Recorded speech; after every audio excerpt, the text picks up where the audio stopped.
আলাদা ঘটনায় বিভিন্ন স্থানে ৯ জনকে হত্যা করা হয়েছে। মেয়েকে বিয়ে না দেয়ায় বগুড়ায় এক বাবাকে পিটিয়ে হত্যার অভিযোগ উঠেছে স্বেচ্ছাসেবক দলের নেতার বিরুদ্ধে।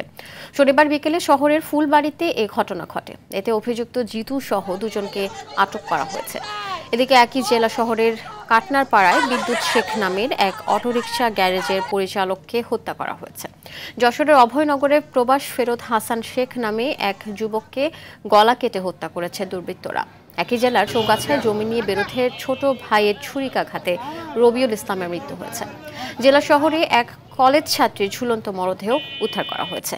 গাজীপুর সিটি কর্পোরেশনের চাপুলিয়া এলাকায় চুরির অপবাদ দিয়ে শাহরিয়ার রহমান হেভেন নামে এক যুবককে পিটিয়ে হত্যার অভিযোগ উঠেছে। পাবনায় মোবাইল ফোন চুরিকে কেন্দ্র করে মামাতো ভাইয়ের অস্ত্রের আঘাতে রাসেল নামের এক যুবকের মৃত্যু হয়েছে। বাড়ির সীমানা বিরোধে সুনামগঞ্জের শান্তিগঞ্জে চাচাতো ভাইদের হামলায় নজরুল ইসলাম নামের এক যুবদল নেতার মৃত্যু হয়েছে। নরসিংদীর পলাশে অজ্ঞাত এক যুবকের মরদেহ উদ্ধার করা হয়েছে।